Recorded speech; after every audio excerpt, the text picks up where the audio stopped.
Hi, my name is Nana. Welcome to my channel. If you're new here, please hit that subscribe button. If you're not, welcome back. How you doing? I hope you're well. Okay, so let's jump right into it. This is part 2 of my LSE and Me series. So now I'm going to be talking about how to make friends and extracurricular activities.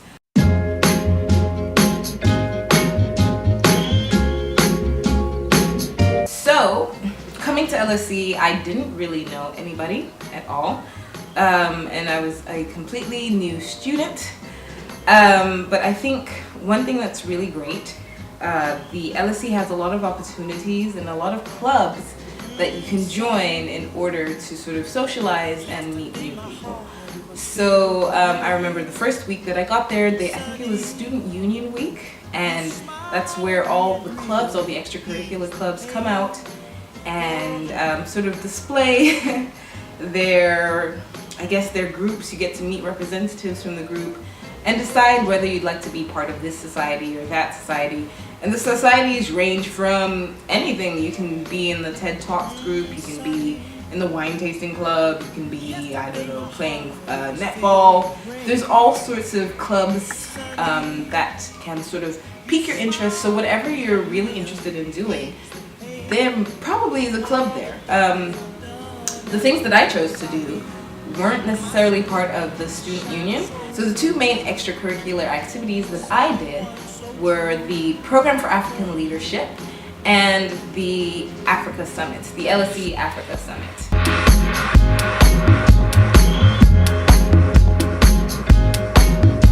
So first things first, the Program for African Leadership. It's one of the things that I would not change about my experience at the LSE. It was really, really wonderful to meet such amazing and young, brilliant minds. Some of my closest friends come from the Program for African Leadership. Essentially what happens is in the first term, you are split off into groups. Throughout the semester, depending on what group you're in, you have a different theme. So my group's theme was preserving arts and culture.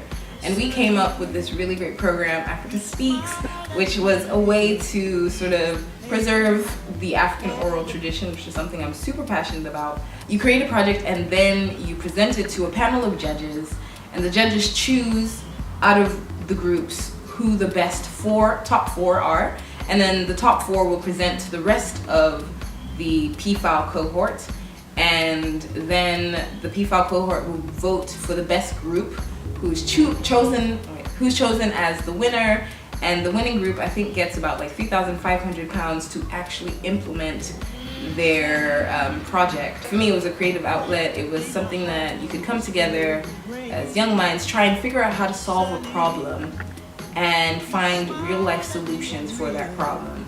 I very, very much enjoyed that portion of PfAL, which was in the first term of my LSE career.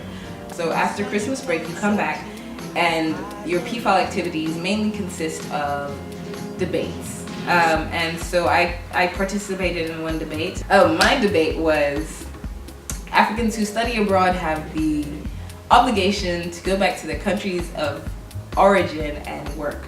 And I was on the affirmative side. And I think it was a good way to sort of open up conversation. It didn't feel like a formal debate, but it definitely did allow us to express a range of differing opinions. And it never got contentious. It was just like people expressing their thoughts and their opinions.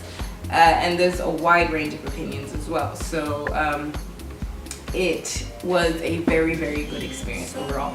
I would say if you can apply to the Program of African Leadership, there is so much that you can learn. There are so many interesting people. And one thing that's really great is that you build a network of exceptional African people.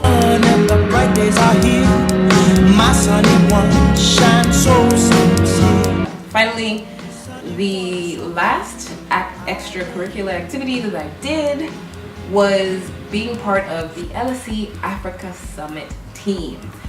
So I served as the productions manager, visual content editor for the LSE Africa Summit.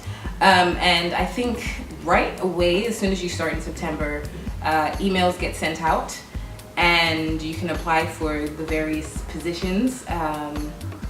So basically I expressed my interest and I applied.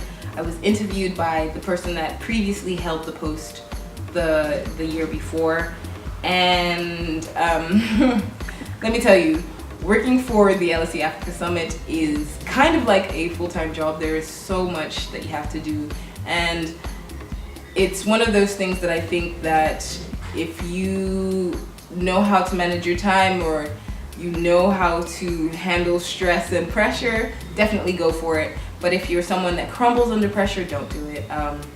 It was a very good learning experience for me, and I think it was also part of the proudest moments that I've had at the LSE. I think the 2018 LSE Africa Summit was such a wonderful event, and I feel very proud to have been part of that process. So we basically started working properly sometime November, December, and continuously went up until April. It does not stop. The thing about working for the Africa Summit is that April, when we had our Africa Summit, was basically when my final assignments were due. And so the Africa Summit happened on the 20th and 21st of April, and then I had to submit something on the 23rd. And so you really have to plan well to make sure that your assignments get in on time. Otherwise, it is a stress, it is a struggle. But yeah, you know, it's something that I've done before. I was previously part of the Penn State African Students Association, so I had some sort of experience in terms of working with people towards a big event, a goal. But this was on a higher scale. We actually got the president of Ghana as our keynote speaker, which was amazing, especially given the fact that I'm Ghanaian, and so I got to shake my president's hand and take a picture with him.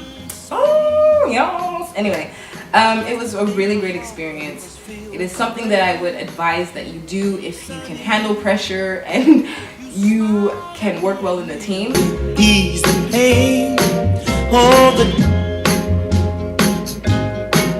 There's so many opportunities to get involved at the LSE, and I think it's really great because one of the perks of being at the LSE is all the wonderful and dynamic and inspirational people that you meet.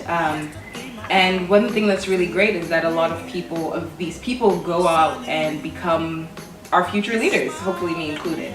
But it's just a really good opportunity to network, right? So I think one thing that I would say, a piece of advice for those who are thinking of applying and coming to LSE, is that once you get in, make sure that you network, make sure that you meet people, make sure that you make friends. So in terms of my extracurriculars and the ways in which it helped me sort of network, I definitely have no regrets in joining the programs that I did.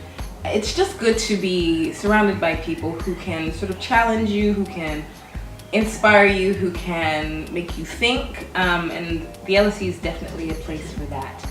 Overall, I would say that I have loved my experience at the London School of Economics. I never would have imagined that it would be so fun, so life-changing. I cannot wait for year 2 at the University of Cape Town. You guys, oh Lord, I'm gonna enjoy. Thank you so much for watching this video. I hope that you enjoyed it. If there's any other questions that you have about attending the LSE, please let me know and I will provide details. But until next time, peace, love, and prosperity. I hope you're having a wonderful week. Bye.